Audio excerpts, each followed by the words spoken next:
Bhagalpur UGC activity नियमावली पर supreme court द्वारा रोक लगाए जाने के खिलाफ भागलपुर में बहुजन छात्र संगठनों के द्वारा जमकर विरोध प्रदर्शन किया गया। यूजीसी बिल पर सुप्रीम कोर्ट द्वारा रोक लगाने एवं यूजीसी बिल के समर्थन में तिलका मांझी भागलपुर विश्वविद्यालय के बहुउद्देशीय प्रसाल भवन के प्रांगण से काफी संख्या में छात्रों का जुटान हुआ, जहां तिलका मांझी भागलपुर विश्वविद्यालय परिसर के अंबेडकर विचार विभाग एवं समाज कार्य विभाग के सामने छात्र संगठनों ने प्रदर्शन किया। वहीं यूजीसी बिल पर सुप्रीम कोर्ट के द्वारा रोक लगाने के विरोध में ऑल इंडिया स्टूडेंट एसोसिएशन संगठन के छात्रों द्वारा बहुउद्देशीय प्रसाल भवन से तिलका मांझी भागलपुर विश्वविद्यालय प्रशासनिक भवन तक प्रतिरोध मार्च निकाला गया। प्रदर्शन कर रहे छात्रों का कहना है कि जातीय भेदभाव उत्पीड़न मुक्त विश्वविद्यालय के लिए यूजीसी एक्टिविटी नियमावली लागू करना होगा ताकि बहुजन विरोधी नई शिक्षा नीति 2020 वापस लेना होगा और शिक्षा को समतामूलक समाज बनाना होगा। वहीं प्रदर्शन के दौरान छात्रों ने प्रधानमंत्री नरेंद्र मोदी के खिलाफ भी जमकर नारेबाजी की। पॉलिटिकल साइंस डिपार्टमेंट शरणार्थी छात्र आप लोगों के बीच अपनी बात को रख रहा हूँ। सबसे पहले भाई अभी विश्वविद्यालय जो भारत सरकार के जो गाइडलाइंस आया यूजीसी को लेके, उसमें सबसे पहले भारत सरकार खुद कमेटी बनाती है। वो कमेटी रिपोर्ट देता है कि विश्वविद्यालयों में 118% भेदभाव का शिकार छात्र होता है और जो 118% जो आंकड़ा है ये सिर्फ राज्य विश्वविद्यालय नहीं, केंद्रीय विश्वविद्यालय में सभी जगह इस तरह की समस्याएं देखने को मिलती है।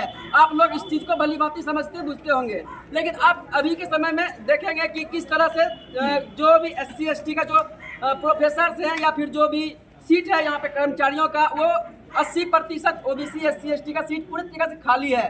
उसको नॉट फॉर सुटेबल NFS करके बाहर कर दिया जाता है।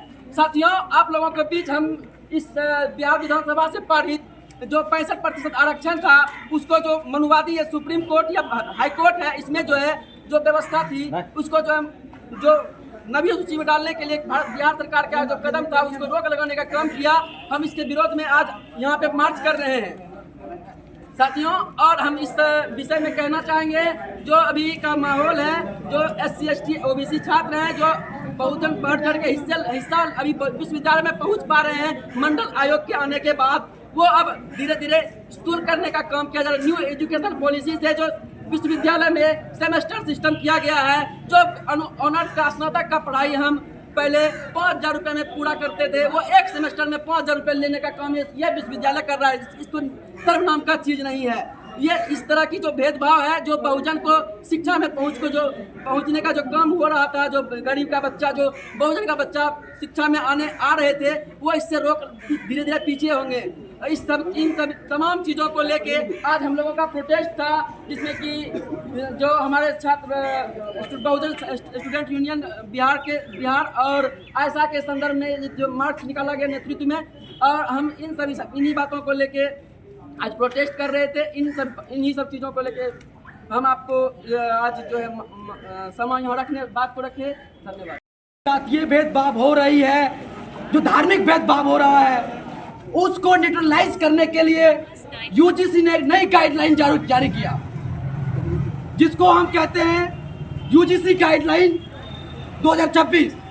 अब इसमें क्या किया, केंद्र सरकार ने तो जारी कर दिया, लेकिन साथ ही इसमें जो सदियों से चले आ रहे सवर्ण वर्चस्व, जो मतलब कि समाज में जाति आधारित उत्पीड़न हो रहे हैं, वो सब करने वाले लोग इसके विरोध में उतरे।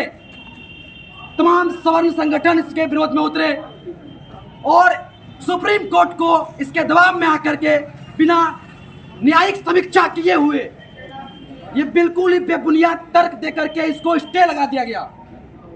तो इसी के आलोक में हम यह विरोध करने के लिए आए हैं। ये जो अन्याय पर आधारित न्यायिक व्यवस्था चल रहा है भारत में, सुप्रीम कोर्ट जो ब्राह्मणवादी और मनुवादी व्यवस्था के अंतर्गत चलता है, इसका हम लोग पुरजोर बहिष्कार करते हैं और इसके हम किसी भी काले कानून को नहीं मानेंगे। इसके हर काले कानून को मानने से हम बहुजन छात्र इनकार करते हैं। यहाँ तक कि इसने जो सुप्रीम कोर्ट ने जो समीक्षा की और उसके बाद जो स्टेटमेंट दिया, वो बहुत ही हास्यास्पद है। जब आप बहुजन छात्रों के साथ भेदभाव करेंगे ही नहीं, तो अब इसमें कैसे सुधार की मांग करते हैं, संशोधन की मांग क्यों करते हैं, फिर इसको अब लागू होना क्यों नहीं देना चाहते हैं? इसका मतलब है कि आपने जो सदियों से शोषण किया है, उत्पीड़न किया है, इसको अपना जन्मसिद्ध अधिकार समझते हैं और समतामूलक समाज के आप विरोधी हैं।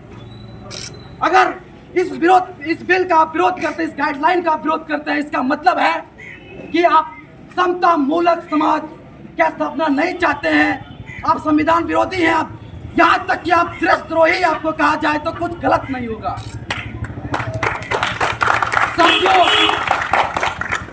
SC, ST, OBC इन कम्युनिटी के साथ चाहे स्टेट यूनिवर्सिटी की बात हो या सेंट्रल यूनिवर्सिटी की बात हो, हर जगह पर, हर मोर्चे पर भेदभाव का शिकार होना पड़ता है इनको।